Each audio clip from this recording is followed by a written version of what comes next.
Assalamualaikum warahmatullahi wabarakatuh.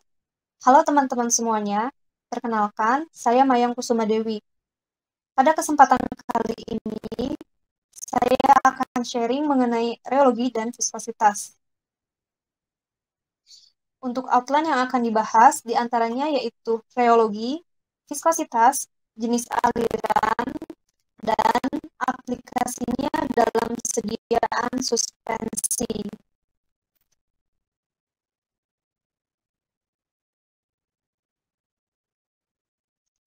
Yang pertama dibahas yaitu mengenai reologi. Reologi berasal dari bahasa Yunani yang terdiri dari dua kata, yaitu reo yang artinya mengalir dan logos yang artinya ilmu. Singkatnya, reologi ini mempelajari studi tentang aliran fluida. Reologi menggambarkan aliran zat cair atau perubahan bentuk atau deformasi zat.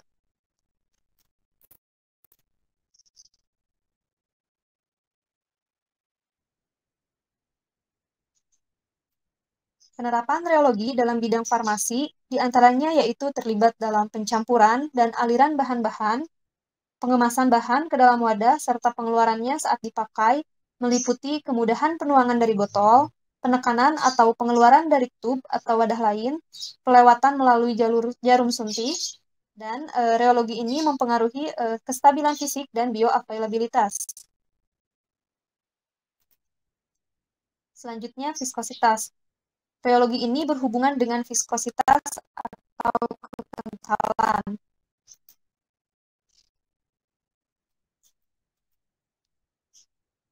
Viskositas merupakan resistensi zat cair untuk mengalir.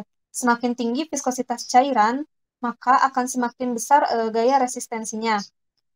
Viskositas berpengaruh terhadap laju penyerapan obat dari saluran pencernaan. Kita ilustrasikan, sebuah fluida terdiri dari lapisan yang berbeda, dan kita mengasumsikan bahwa lapisan yang paling bawah menempel pada dinding, atau dengan kata lain tidak bergerak, atau disebut juga dengan no slip boundary condition.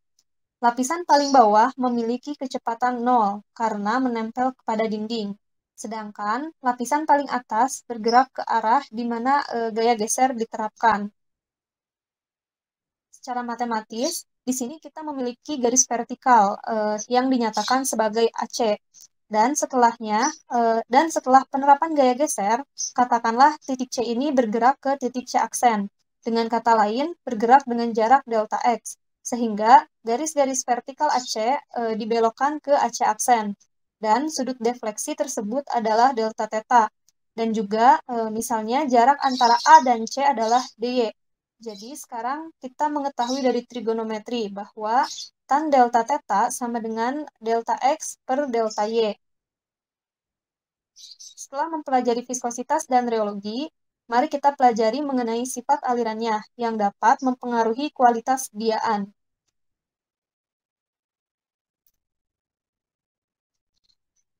Sebelum mempelajari sifat alirnya, mari kenali beberapa istilah yang sering digunakan. Yang pertama adalah shearing rate atau laju geser, atau sering disimbolkan dengan huruf G. Dalam hal ini, contohnya kecepatan dalam mengocok botol. Kemudian ada shearing stress atau gaya geser, sering disimbolkan dengan huruf S. Dalam hal ini, contohnya adalah kekuatan mengocok atau kekuatan memencet tub.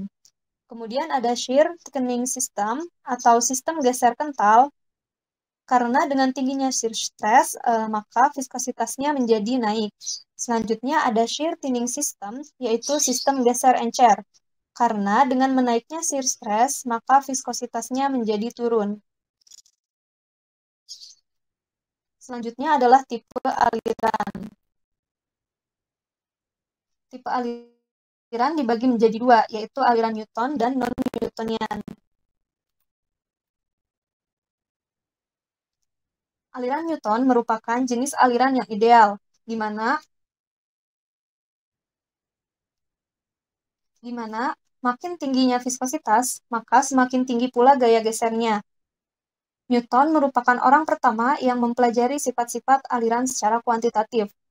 Beliau menemukan bahwa semakin besar viskositas suatu cairan, maka akan semakin besar pula gaya persatuan luasnya, atau semakin besar pula shearing stress yang diperlukan untuk menghasilkan rate of shear.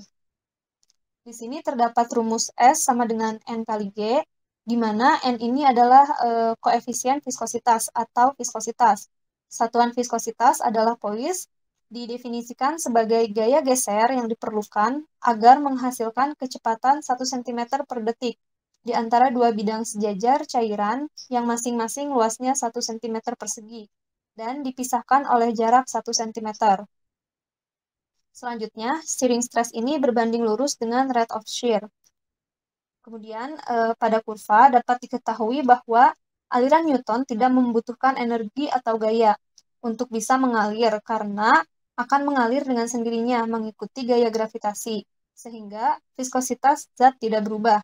Contoh dari aliran Newton adalah pelarut, campuran pelarut, dan larutan sejati. Selanjutnya adalah aliran non-Newtonian. Hampir seluruh sistem dispersi, termasuk sediaan-sediaan farmasi yang berbentuk emulsi, suspensi, dan sediaan setengah padat, tidak mengikuti hukum Newton, atau disebut juga dengan non-Newtonian bodies. Aliran ini dipengaruhi oleh adanya kecepatan dan besarnya energi atau gaya, sehingga bisa mengalir. Artinya, untuk mengalir, sediaan ini membutuhkan bantuan. Karena adanya gaya, maka viskositas dari sediaan akan berubah.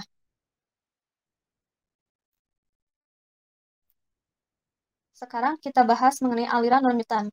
Aliran non-Newton ini dibagi menjadi time dependent dan time independent. Time dependent atau dipengaruhi waktu ini dibagi lagi menjadi dua, yaitu thixotropik dan anti-thixotropik. Sedangkan aliran non-Newtonian yang tidak dipengaruhi waktu dibagi menjadi plastis, pseudoplastis, dan dilatan.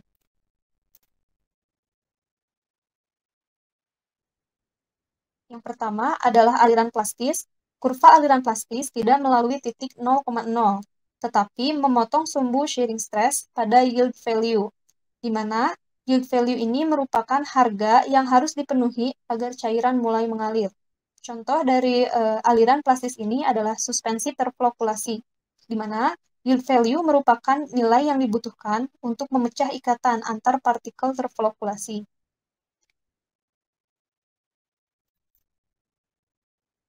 Selanjutnya adalah aliran pseudoplastis. Pada aliran pseudoplastis, kurva tidak linear dan tidak ada yield value atau kurvanya melengkung. Aliran jenis ini disebut juga dengan sistem geser encer atau shear thinning system, yaitu viskositas menurun dengan meningkatnya rate of shear. Contoh dari aliran pseudoplastis adalah kecap, saus tomat, dan body lotion. Di mana body lotion sebelum dikocok dia susah dituang, namun setelah dikocok akan mudah dikeluarkan dari botolnya.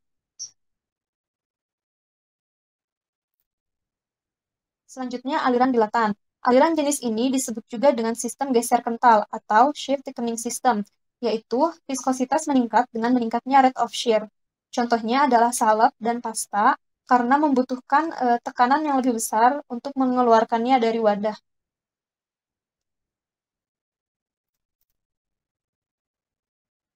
Selanjutnya, untuk time dependent, ini terdapat thixotropik dan anti-thixotropik. Aliran thixotropik, yaitu dalam keadaan diam, akan berbentuk gel. Namun, ketika diberi tekanan, misalnya pengocokan, struktur gel akan terpisah menjadi partikel-partikel yang lurus, yaitu sol. Dan pada saat pengocokan dihilangkan, maka struktur gel akan kembali terbentuk. Atau bisa dibilang juga dengan sistem gel-sol-gel. Selanjutnya, tipe aliran anti-thixotropik, yaitu apabila dikocok, struktur sol akan menjadi gel, di mana kekentalannya akan bertambah. Namun, apabila didiamkan, maka akan kembali menjadi sol. Selanjutnya, reologi dalam formulasi. Untuk sediaan farmasi, tipe aliran yang diinginkan adalah thixotropik, karena mempunyai konsistensi yang tinggi dalam wadah untuk mencegah pengendapan dan akan menjadi cair bila dikocok dan mudah untuk dituang. Hal ini akan berkaitan dengan flokulasi dan deflokulasi pada suspensi. Apa itu flokulasi dan deflokulasi akan kita bahas setelah ini. Flokulasi dan deflokulasi merupakan peristiwa memisahnya atau mengendapnya antara fase terdispersi dan fase pendispersi, terjadi dalam rentang waktu yang berbeda. Perbedaan antara flokulasi dan deflokulasi dapat dilihat pada gambar pada bagan, yaitu flokulasi merupakan agregat yang merupakan partikelnya itu merupakan agregat atau yang disebut dengan flux. Sedangkan pada deflokulasi, partikelnya ini dalam keadaan terpisah satu dengan yang lainnya. Untuk laju sedimentasi flokulasi ini berlangsung secara cepat, namun pada deflokulasi, laju sedimentasinya lambat. Supernatan pada flokulasi adalah jernih dan supernatan pada deflokulasi adalah keruh. Pada flokulasi, sedimen dalam bentuk agregat dikemas secara longgar, sehingga kek yang terbentuk mudah pecah. Namun, pada deflokulasi, sedimentasi dikemas dengan rapat, sehingga terbentuk kek yang keras dan sulit untuk diredispersi. Sedangkan pada flokulasi mudah untuk diredispersi.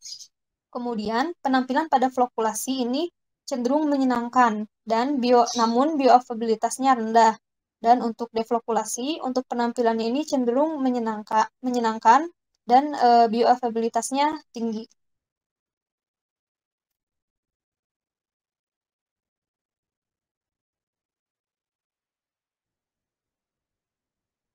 Selanjutnya, contoh obat yang ada di pasaran yaitu contohnya suspensi sukralfat, di mana sukralfat ini merupakan obat yang banyak dicari oleh masyarakat, yang mempunyai efek untuk mengobati dan mencegah tukak lambung. Jenis obat yang ada di pasaran adalah suspensi.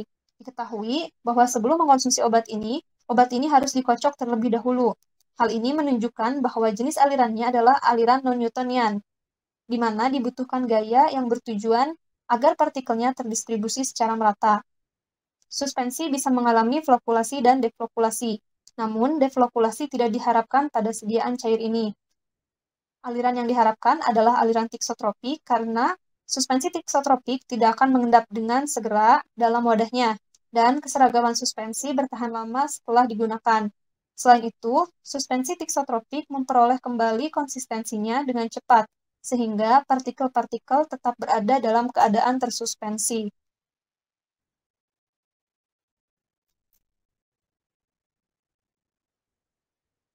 Sekian pemaparan pada kali ini. Apabila ada saran dan komentar, silahkan untuk menghubungi email yang tertera. Terima kasih. Wassalamualaikum warahmatullahi wabarakatuh.